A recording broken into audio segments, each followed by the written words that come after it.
Welcome to news express. నేను వెంకట్. తెలంగాణ తొలి ముఖ్యమంత్రి కేసీఆర్ సమర్థవంతమైన నాయకత్వంలో తెలంగాణ ఎంతో అభివృద్ధి చెందిందన్నారు బీఆర్ఎస్ వర్కింగ్ ప్రెసిడెంట్ కేటీఆర్. ఒక దశాబ్దంలోనే తెలంగాణ దేశంలోని మిగతా రాష్ట్రాలకు ఆదర్శంగా నిలిచిందన్నారు. న్యూయార్క్లో జరిగిన కొలంబియా ఇండియా బిజినెస్ కాన్ఫరెన్స్కు కేటీఆర్ ముఖ్య అతిథిగా హాజరయ్యారు. కొలంబియా బిజినెస్ స్కూల్ వేదికగా తెలంగాణ ప్రగతిని కేటీఆర్ చాటి చెప్పారు. గత ప్రభుత్వ వేగవంతమైన నిర్ణయాలు, పటిష్టమైన ఎకోసిస్టమ్ కారణంగానే హైదరాబాద్ గ్లోబల్ ఐటీ దిగ్గజాలకు కేర్ ఆఫ్ అడ్రస్గా మారిందన్నారు. ప్రభుత్వ పెద్దలే గద్దలైతే పేదలకు న్యాయం ఎలా జరుగుతుందన్నారు మాజీ మంత్రి హరీష్ రావు. రేవంత్ రెడ్డికి ఏమాత్రం చిత్తశుద్ధి ఉన్నా వెంటనే నాదర్గుల్ భూములను ప్రభుత్వ భూములుగా డిక్లేర్ చేయాలని డిమాండ్ చేశారు. కబ్జాదారుల మీద కేసులు పెట్టి వెంటనే అరెస్టు చేయాలన్నారు. రైతులకు రక్షణ కల్పించాల్సిన బాధ్యత ప్రభుత్వం మీద ఉందన్నారు హరీష్ రావు.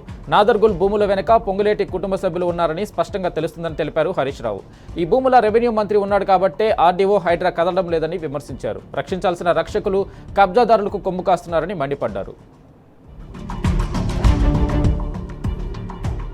గజ్వేల్ ఎమ్మెల్యే క్యాంప్ ఆఫీసుపై జరిగిన దాడిని శాసన మండలిలో ప్రతిపక్ష నేత సిరికొండ మధుసూదనాచారి, ప్రభుత్వ మాజీ చీఫ్ విప్ దాసెం వినయ్ భాస్కర్ తీవ్రంగా ఖండించారు. ఇది తెలంగాణ ఆత్మగౌరవం మీద, విశ్వాసం మీద జరిగిన దాడిగా అభివర్ణించారు. కాంగ్రెస్ నాయకులు, కార్యకర్తలు సైకోలుగా తయారయ్యారని మండిపడ్డారు. తెలంగాణ వాదులు సరైన సమయంలో ఫ్యాక్షనిజానికి, రౌడీయిజానికి సమాధానం చెప్తారని అన్నారు. గజ్వేల్ ఎమ్మెల్యే క్యాంప్ ఆఫీసులో కాంగ్రెస్ నాయకుల దౌర్జన్యంపై స్థానిక పోలీస్ స్టేషన్లో గజ్వేల్ నియోజకవర్గం BRS party incharge Vonteru Pratap Reddy, మాజీ ఏఎంసీ చైర్మన్ మాదాసు శ్రీనివాస్ తదితరులు ఫిర్యాదు చేశారు. సీసీ ఫుటేజ్లను పరిశీలించి దాడి చేసిన వారిపై కఠిన చర్యలు తీసుకోవాలని కోరారు. 24 గంటల్లో చర్యలు తీసుకోకపోతే ప్రతిచర్యలు తప్పవని హెచ్చరించారు. ఎమ్మెల్యే క్యాంపు కార్యాలయంపై దాడికి నిరసనగా సోమవారం గజ్వేల్ బంద్కు పిలుపునిచ్చారు. ప్రజాస్వామ్యంగా బంద్ నిర్వహిస్తామని చెప్పారు. Khanapur municipal chairman, vice chairman ఎన్నికల్లో ప్రజాస్వామ్యమే గెలిచిందని ఖానాపూర్ నియోజకవర్గం BRS party incharge Johnson Naik అన్నారు. అధికార కాంగ్రెస్ పార్టీ ఎమ్మెల్యే అడ్డదారిలో చైర్మన్ పదవిని దక్కించుకోవాలని చూసినా చివరకు పరాభవం తప్పలేదని అన్నారు. ఎన్ని కుట్రలు, కుతంత్రాలకు పాల్పడ్డా చివరకు విజయమే తమకే దక్కిందని అన్నారు.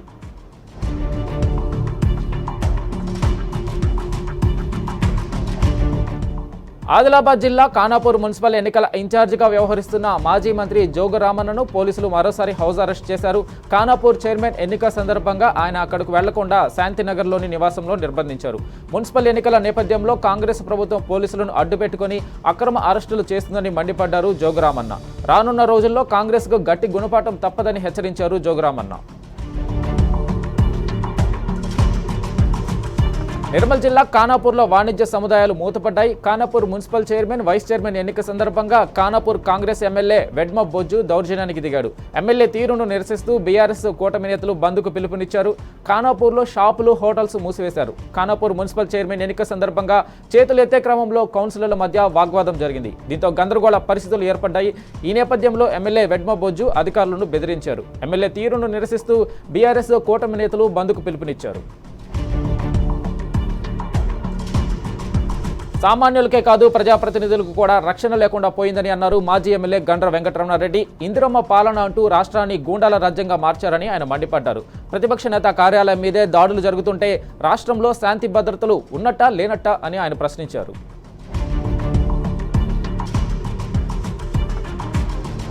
కేసీఆర్ తెలంగాణ తీసుకురాకపోతే రేవంత్ రెడ్డి ముఖ్యమంత్రి అయ్యేవాడా అని దుబ్బాక ఎమ్మెల్యే కొత్త ప్రభాకర్ రెడ్డి ప్రశ్నించారు. గజ్వేల్లో కాంగ్రెస్ నాయకుల తీరుపై ఆయన మండిపడ్డారు.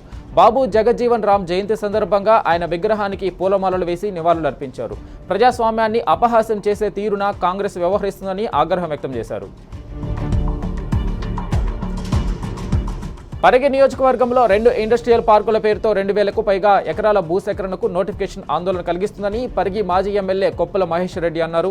పేదల బతుకుల్లో కాంగ్రెస్ చిచ్చు పెట్టబోతుందని విరుచుకుపడ్డారు. బట్ల చందారంలో ఇండస్ట్రియల్ పార్కు కోసం భూములు లాక్కోవద్దని రైతులు చేపట్టిన ఆందోళనలో పాల్గొని వారికి సంఘీభావం తెలిపారు. రియల్ ఎస్టేట్ బిజినెస్ కోసం సీఎం రేవంత్ భూములు లాక్కుంటున్నారని విమర్శించారు.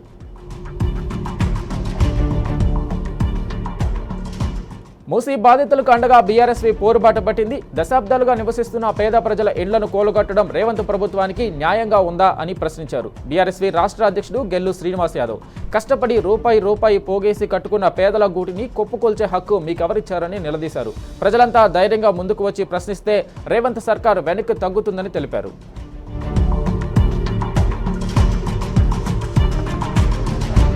ప్రశ్నించిన వారిపై అక్రమ కేసులు పెడుతూ నియంత పాలన కొనసాగిస్తుంది రేవంత్ సర్కార్. Hyderabad BRS party youth vice president Maraboina Ravi మీద అక్రమ కేసులు పెట్టారు మియాపూర్ పోలీసులు. శేరిలింగంపల్లి ఎమ్మెల్యే అరికపూడి గాంధీ ఒత్తిళ్లకు తలొగ్గి బీఆర్ఎస్ నాయకులకు నోటీసులు ఇచ్చారు. ప్రజా సమస్యలపై పోరాటం చేస్తున్న మాపై ఎన్ని కేసులు పెట్టినా భయపడేదే లేదన్నారు మారబోయిన రవి. మాజీ మంత్రి హరీష్ రావు కృషితో రంగనాయక సాగర్లోకి నీటి పంపింగ్ ప్రారంభమైంది. యాసంగి పంట పూర్తయ్యే వరకు నీళ్లు విడుదల చేయాలని మంత్రి ఉత్తమ్ కుమార్ కు ఇటీవల హరీష్ రావు లేఖ రాశారు. ఈ లేఖకు స్పందించి వెంటనే నీటిని విడుదల చేయాలని అధికారులకు మంత్రి ఉత్తమ్ ఆదేశాలు జారీ చేశారు. దీంతో రంగనాయక సాగర్లోకి అధికారులు నీటిని పంపింగ్ చేస్తున్నారు. హరీష్ రావు కృషితో యాసంగి పంట పూర్తయ్యే వరకు నీరు అందనుంది. హరీష్ రావుకు రైతులు కృతజ్ఞతలు తెలిపారు.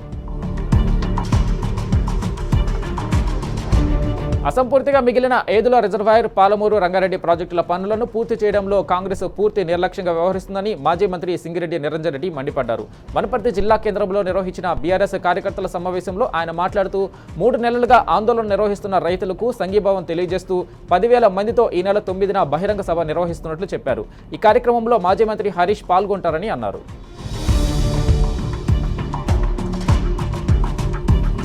రిజర్వాయర్ వద్దు, మా భూములు మాకే ముద్దు అంటూ నాగర్ కర్నూలు జిల్లా వెల్లన్న మండలం ఆజలాపూర్ గ్రామ రైతులు ఆందోళనకు దిగారు. గ్రామ సర్పంచి సిద్ధగోండి రమేష్ గౌడ్ ఆధ్వర్యంలో కల్వకుర్తి ఆర్డీఓ కార్యాలయం ముందు నిరసన తెలిపారు. మా ప్రాణాలైనా ఇస్తాం కానీ భూములు ఇచ్చే ప్రసక్తే లేదని హెచ్చరించారు. ఈ మేరకు ఆర్డీఓకు వినతి పత్రం అందజేశారు. 100 మంది బాగు కోసం 1000 మందిని నాశనం చేయడం సరికాదని మండిపడ్డారు. భారత స్వాతంత్ర సమరయోధుడు మాజీ ఉప ప్రధాని బాబు జగ్జీవన్ రామ్ జయంతి సందర్భంగా తెలంగాణ భవన్లో బీఆర్ఎస్ నాయకులు నివాళులు అర్పించారు. జగ్జీవన్ రామ్ చిత్రపటానికి ఆర్ఎస్ ప్రవీణ్ కుమార్, ఎర్రోళ్ల శ్రీనివాస్, తులా ఉమ్మ తదితరులు పుష్పాంజలి ఘటించారు. తన 50 ఏళ్ల రాజకీయ జీవితంలో ఓటమెరగని నాయకుడు జగ్జీవన్ రామ్ అని కొనియాడారు ఆర్ఎస్ ప్రవీణ్.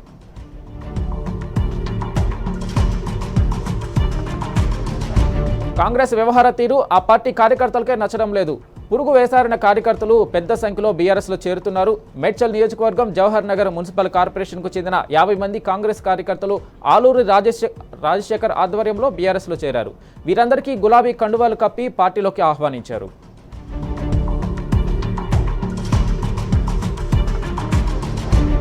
కాంగ్రెస్ ప్రభుత్వం కామారెడ్డిలో ప్రవేశపెట్టిన బీసీ డిక్లరేషన్ ఇంతవరకు అమలుకు నోచుకోలేదని శాసనమండలి ఉపసభాపతి బండ ప్రకాష్ అన్నారు. సిద్దిపేట జిల్లా అక్బర్పేట భూపల్లిలో నూతనంగా నిర్మించిన ఫంక్షన్ హాల్ను ఎమ్మెల్యే కొత్త ప్రభాకర్ రెడ్డి, రాష్ట్ర ఎస్సీ/ఎస్టీ కమిషన్ చైర్మన్ బక్కి వెంకటయ్యతో కలిసి బండ ప్రకాష్ ప్రారంభించారు.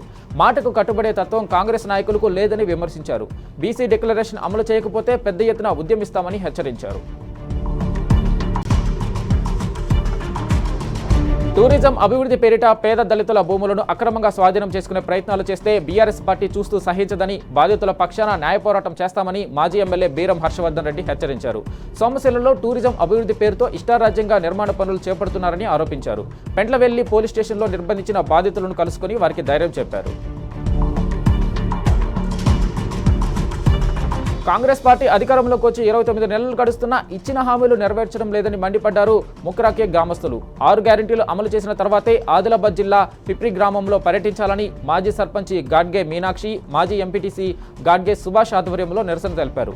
ఏ ముఖం పెట్టుకుని తమ గ్రామానికి వస్తున్నారని ప్రశ్నిస్తూ పంట పొలంలో ప్లకార్డులు ప్రదర్శించారు.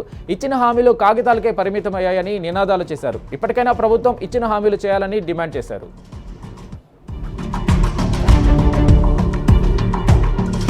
గురుకులాల్లో విద్యార్థుల మృత్యుఘోషపై మంచిర్యాల జిల్లా బీఆర్ఎస్ నాయకులు నిరసనలకు దిగారు. చెన్నూరు గురుకుల పాఠశాలలో విద్యార్థుల వరుస ఆత్మహత్యలపై ప్రభుత్వ నిర్లక్ష్య వైఖరిని నిరసిస్తూ మంత్రి వివేక్ దిష్టిబొమ్మను దగ్ధం చేశారు. ప్రభుత్వం తక్షణమే స్పందించి గురుకులాల్లో జరుగుతున్న ఘోరాలకు బాధ్యులపై కఠిన చర్యలు తీసుకోవాలని మంచిర్యాల జిల్లా బీఆర్ఎస్వి అధ్యక్షుడు బడికెల శ్రావణ్ డిమాండ్ చేశారు.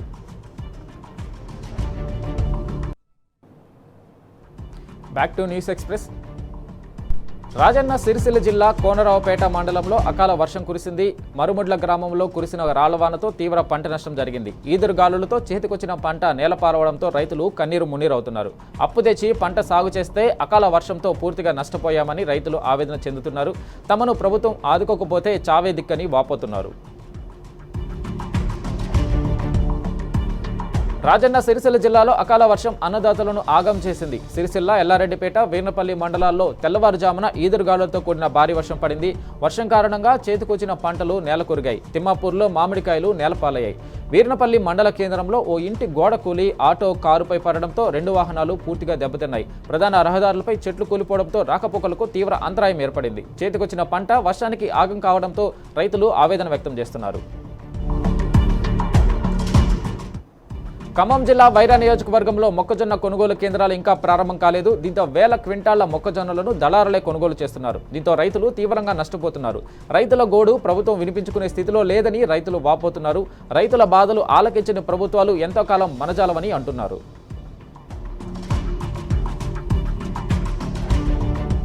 రాజన్న సిరిసిల్ల జిల్లా వేములవాడలో కురిసిన అకాల వర్షం రైతన్నలను ఆగం చేసింది. మున్సిపల్ పరిధిలోని 3వ వార్డు అయ్యూరుపల్లిలో పిడుగుపాటుకు 2 పాడి గేదెలు మృతి చెందాయి. గ్రామానికి చెందిన యువ రైతు ఉల్లెందుల రఘుపతికి చెందిన పాడి గేదెలు మృతి చెందడంతో రైతు తీవ్ర ఆవేదనకు లోనయ్యాడు. తనను ప్రభుత్వం ఆదుకోవాలని వేడుకుంటున్నాడు. యాసంగి సీజన్ ధాన్యం కొనుగోలుపై కేంద్ర రాష్ట్ర ప్రభుత్వాలు చేతులెత్తేశాయని కరీంనగర్ జిల్లా రైస్ మిల్లర్స్ అసోసియేషన్ ఆవేదన వ్యక్తం చేసింది. కేంద్రం రైస్ మాత్రమే తీసుకున్నామంటుందని, కానీ ఈ సీజన్లో బాయిల్డ్ రైస్ మాత్రమే వస్తుందని అసోసియేషన్ సెక్రటరీ కరుణాకర్ అన్నారు. రైస్ మాత్రమే ఎఫ్సిఐ తీసుకుంటుందని ప్రకటించడం రైస్ మిల్లర్లకు ఉరివేయడంతో సమానమని వాపోయారు. రాష్ట్ర ప్రభుత్వాన్ని చొరవ తీసుకోవాలని కోరితే కేంద్రంతో మీరే మాట్లాడుకోండి నిర్లక్ష్యంగా చెబుతుందన్నారు. తమ కాలనీకి కేసీఆర్ పేరు పెట్టుకున్నందుకు సర్కార్ తమను ఇబ్బందులకు గురి చేస్తుందని వాపోతున్నారు కొల్లూరులోని కేసీఆర్ నగరవాసులు.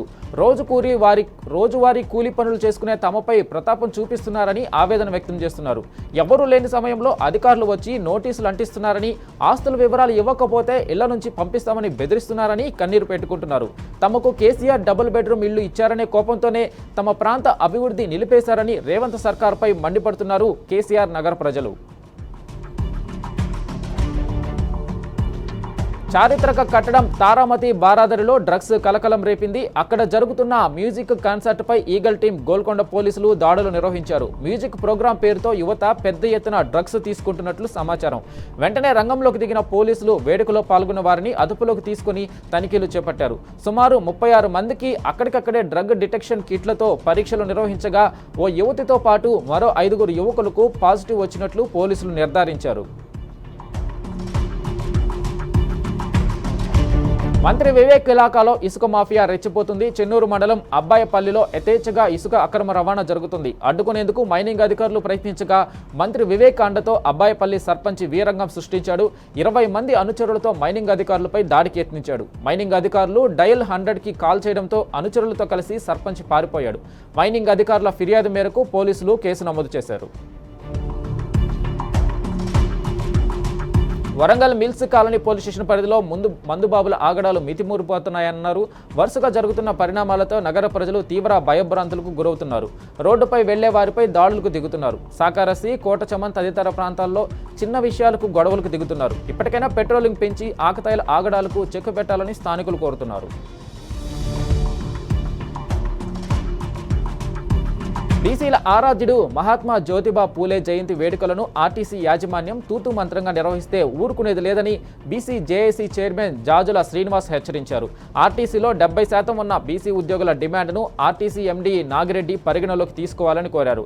రాజ్యాంగ నిర్మాత అంబేద్కర్ జయంతిని ఏటా ఆర్టీసీ కళాభవన్లో వైభవంగా నిర్వహిస్తున్నారని, కానీ ఆయన తన గురువుగా చెప్పుకున్న పూలే జయంతి వేడుకలను మాత్రం ఇమ్లీబన్ బస్ స్టేషన్లో తూతు మంత్రంగా చేస్తున్నారని ఆవేదన వ్యక్తం చేశారు.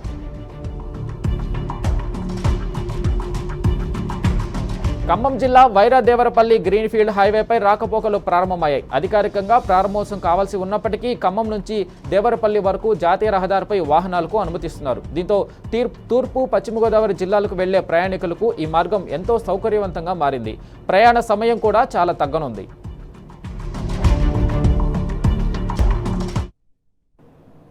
Back to news express. తమిళనాడులోని విలుపురం జిల్లా ఒట్టందాల్ గ్రామంలోని ప్రసిద్ధి చెందిన రత్నవేలు మురుగన్ ఆలయంలో పంగుని ఉత్సవాలు ఘనంగా కొనసాగుతున్నాయి. ఈ సందర్భంగా మురుగన్కు అలంకరించిన నిమ్మకాయలను వేలం వేయడం ఆనవాయితీ. ఈ వేలంలో 9 నిమ్మకాయలను 1,43,000కు ఓ భక్తుడు దక్కించుకున్నాడు. వీటి వల్ల సంతానం లేని వారికి సంతానం కలగడం, వివాహం కాని వారికి సత్వరమే వివాహం కావడం జరుగుతుందన్న నమ్మకం భక్తుల్లో ప్రబలంగా ఉంది. తమిళనాడులో ఘోర ప్రమాదం జరిగింది. నీలగిరి జిల్లా కానూరులో ఓ మినీ బస్సు లోయలో పడింది. ఈ ఘటనలో 3 టీవీకే కార్యకర్తలు మృతి చెందగా 18 మంది తీవ్రంగా గాయపడ్డారు. వెంటనే సహాయక చర్యలు చేపట్టిన పోలీసులు బాధితులను కానూరు ప్రభుత్వ ఆసుపత్రికి తరలించారు. వీరంతా నామక్కల్ వెళ్తుండగా ప్రమాదం బారిన పడ్డారని తెలిపారు పోలీసులు. డ్రైవర్ నిర్లక్ష్యమే దీనికి కారణమన్నారు. హిమాచల్ ప్రదేశ్ను మంచు ముంచెత్తుతుంది. ఎడతెరిపి లేకుండా కురుస్తున్న మంచుతో సిమ్లా, మనాలి, కులుతో పాటు పలు ప్రాంతాల్లో జనజీవనం స్తంభించింది. ఇళ్ల నుంచి బయటకు రావాలంటేనే జనం భయపడుతున్నారు. ఇటు రోహటాంగ్ పాస్, అటల్ టన్నెల్, సోలాంగ్ నాలా ప్రాంతాల్లో రహదారులను మంచు కమ్మేసింది. దీంతో వందలాది వాహనాలు, వేలాది మంది పర్యాటకులు మంచులో చిక్కుకుపోయారు. మరోవైపు మంచు తీవ్రత దృష్ట్యా వాతావరణ శాఖ ఆరెంజ్ అలర్ట్ జారీ చేసింది. భారతీయ జెండాతో హార్మూజ్ను విజయవంతంగా దాటిన ఎల్పీజీ నౌకల సంఖ్య 8కి పెరిగింది. వీటిలో శివాలిక్, నందాదేవితో పాటు మరికొన్ని ఇప్పటికే భారత్కు చేరుకున్నాయి. గ్రీన్ శాన్వి మార్గమధ్యంలో ఉంది. మరోవైపు 7 ఏళ్ల తర్వాత తొలిసారిగా భారత్ వస్తున్న ఇరాన్ చమురు నౌక పింగ్షున్ హఠాత్తుగా దిశ మార్చుకుందని వస్తున్న వార్తలను కేంద్రం ఖండించింది. వాణిజ్య వెసులుబాట్లు, నిర్వహణ సౌకర్యాల కోసం నౌక దిశ మారిందని, ఇది గుజరాత్కు చేరుకుంటుందని పేర్కొంది. ఇరాన్ నగరాలపై ఇజ్రాయెల్ ముమ్మరంగా దాడులు కొనసాగిస్తుంది. బుషహార్లోని అణు విద్యుత్ కేంద్రమే లక్ష్యంగా బాంబులు వర్షం కురిపించింది. ప్లాంట్పై క్షిపణి దాడులు జరిగినట్లు ఐఏఈఏ వెల్లడించింది. రాజధాని టెహ్రాన్ దాడులతో దద్దరిల్లింది. నగరంలోని పలు క్షిపణి నిల్వ కేంద్రాలను నేలమట్టం చేసినట్టు ఇజ్రాయెల్ పేర్కొంది. ఇరాన్ కూడా ఇజ్రాయెల్తో పాటు గల్ఫ్ దేశాలపై భారీగా ప్రతిదాడులకు దిగింది. ఇదిలా ఉంటే అమెరికాతో కాల్పుల విరమణ చర్చలకు ఇప్పటిదాకా ససేమిరా అంటూ వచ్చిన ఇరాన్ ఎట్టకేలకు అందుకు సముఖత వ్యక్తం చేస్తున్నట్లు సమాచారం. పశ్చిమాసియాలో ఉద్రిక్త పరిస్థితులు కొనసాగుతున్న వేళ అమెరికా, ఇరాన్ మధ్య మాటల యుద్ధం మరింత ముదురుతుంది. యుద్ధం విషయంలో ట్రంప్ పూటకో మాట, రోజుకో ట్విస్ట్ ఇస్తున్నారు. తాజాగా 48 గంటల్లోగా ఇరాన్ తమతో ఒప్పందం చేసుకోవాలని, లేదంటే తీవ్ర పరిణామాలు ఉంటాయని హెచ్చరించారు. దీంతో ఇరు దేశాల మధ్య సైనిక, దౌత్యపరమైన పరిణామాలు వేగంగా మారుతున్నాయి. ట్రంప్ హెచ్చరికలను ఇరాన్ తీవ్రంగా ఖండించింది. ట్రంప్ వ్యాఖ్యల్లో అవివేకం, ఆతురత, అసహనం కనిపిస్తున్నాయని పేర్కొంది. ఇరాన్ సెంట్రల్ మిలిటరీ కమాండ్ తాము అమెరికా ఒత్తిడికి తలొగ్గే ప్రసక్తే లేదని తేల్చి చెప్పింది. తమిళనాడు అసెంబ్లీ ఎన్నికల వేళ ఇరాన్లో చిక్కుకుపోయిన మత్స్యకారులను స్వదేశానికి తీసుకొచ్చే పనిలో పడింది కేంద్రం. దీనిలో భాగంగానే యుద్ధ పీడిత ఇరాన్ నుంచి దాదాపు 345 మంది తమిళనాడు జాలర్లను ప్రత్యేక విమానంలో చెన్నైకి తరలించింది. మత్స్యకారులను టెహరాన్ నుంచి ఆర్మేనియాకు తరలించి అక్కడి నుంచి స్వరాష్ట్రానికి చేర్చింది. చెన్నై ఎయిర్పోర్ట్లో బాధితులకు స్వాగతం పలికారు బీజేపీ తమిళనాడు ఎన్నికల ఇన్ఛార్జి పీయూష్ గోయల్.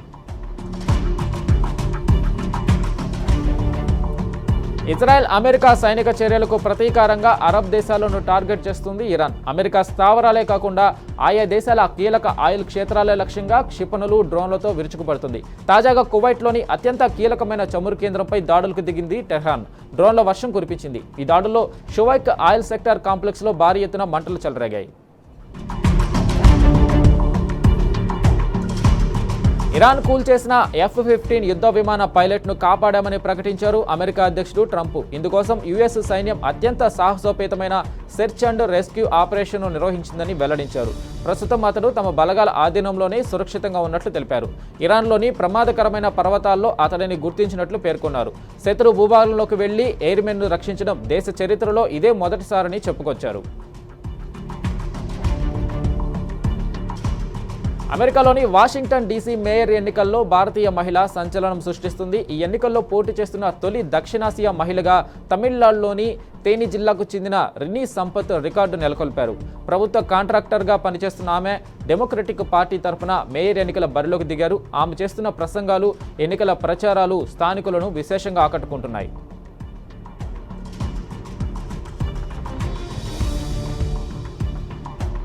బ్రెజిల్లో ఘోర విమాన ప్రమాదం జరిగింది. టేక్ ఆఫ్ అయిన ఓ చిన్న విమానం రన్వేపై స్తంభాన్ని ఢీకొట్టి రెస్టారెంట్లోకి దూసుకెళ్లింది. దీంతో పెద్ద ఎత్తున మంటలు ఎగిసిపడ్డాయి. ఈ ఘటనలో పైలట్ సహా 5 ప్రయాణికులు ప్రాణాలు కోల్పోయారు. సహాయ సిబ్బంది వెంటనే రంగంలోకి దిగి మంటలను అదుపులోకి తీసుకొచ్చారు. సమీపంలోని నివాసితులను ఖాళీ చేయించారు. అయితే ప్రమాద సమయంలో రెస్టారెంట్ మూసేసి ఉండడంతో భారీ ప్రాణ నష్టం తప్పిందన్నారు.